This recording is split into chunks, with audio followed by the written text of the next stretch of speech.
ചെട്ടിക്കാട് തീർത്ഥാടന കേന്ദ്രത്തിൽ ഊട്ടുതിരുനാളിന് കൊടിയേറി. കണ്ണൂർ രൂപതാ മെത്രാൻ right reverend doctor Alex Vadakkumthala കൊടി കയറ്റിയതോടെ ഒരാഴ്ച നീളുന്ന തിരുനാളിന് തുടക്കമായി. കൊടിമരത്തിന് ചുറ്റുമായി അണിനിരുന്ന വിശുദ്ധ അന്തോണീസിന്റെ ജീവിതത്തിലെ അത്ഭുതങ്ങളുടെ നിശ്ചല ദൃശ്യങ്ങളെയും മാലാഖന്മാരും പാരമ്പര്യവേഷം ധരിച്ചവരുമടക്കം നൂറുകണക്കിന് വിശ്വാസികളെ സാക്ഷിയാക്കി കണ്ണൂർ രൂപതാ bishop right reverend doctor Alex Vadakkumthala കൊടി കയറ്റിയതോടെ കിഴക്കിന്റെ പാതുവ എന്നറിയപ്പെടുന്ന ചെട്ടിക്കാട് തീർത്ഥാടന കേന്ദ്രത്തിൽ ഊട്ടുതിരുനാളിന് തുടക്കമായി.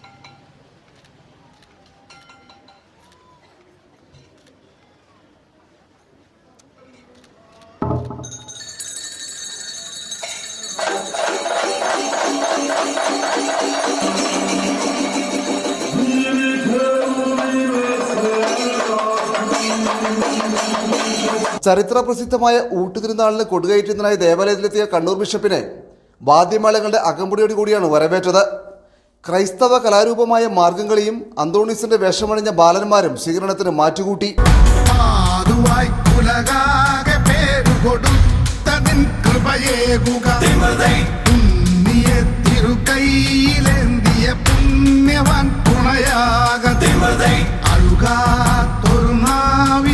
ജനസഞ്ചയങ്ങളെ നീ വചനാമൃതമേകി നടത്തി യേശുവിൻ വഴി രൂപത്തിൽ പൂമാല അടിച്ചോട് ചാത്തുമ്പോൾ നല്ലോണം അതേ രൂപത്തിൽ പൂമാല ചാത്തുമ്പോൾ നല്ലോണം പ്രാർത്ഥിച്ചാലങ്കോടെ അനുഭവമുടനരുളും അന്തോണീസ് വാഴ്കതതിമൃതൈ. കൊടികയറ്റത്തിന് ശേഷം പിതാവിന്റെ മുഖ്യ കാർമ്മികത്തിൽ ദിവ്യബലിയും വചനപ്രഘോഷവും നടന്നു. മെയ് 14 ചരിത്ര പ്രസിദ്ധമായ ഊട്ടുനേർച്ച. എത്രയോ പതിനായിരങ്ങളുടെ പ്രാർത്ഥനകളാണ് ഈ അത്ഭുത പ്രവർത്തകനായ അന്തോണീസ് പുണ്യവാളൻ സ്വർഗസന്നിധിയിൽ എത്തിച്ച് നമുക്ക് ദൈവത്തിൻ്റെ കൃപാവരത്തിന് സമൃദ്ധി വാങ്ങിത്തന്നിട്ടുള്ളത്.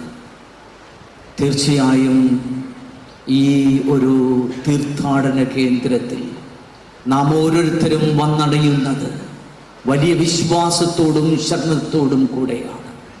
നമ്മുടെ ഹൃദയാഭിലാഷങ്ങൾ പ്രത്യാശയോടുകൂടെ വിശുദ്ധ അന്തോണീസിന്റെ പാദാന്തികത്തിൽ നാം സമർപ്പിക്കുമ്പോൾ ഒരു കാര്യം നമുക്കുറപ്പുണ്ട്, ദൈവത്തിൻ്റെ ഹിതം അതാണെങ്കിൽ അത് സാധിച്ച് നമുക്ക് അനുഗ്രഹമായി മാറും. ഞാനിന്ന് ഈ ഒരു ഊട്ടുതിരുനാളിന് ഈ വിശുദ്ധ ബലിയിൽ നിങ്ങളോടൊപ്പമായിരിക്കുന്നത് നന്ദി നിറഞ്ഞ ഹൃദയത്തോടെയാണ്.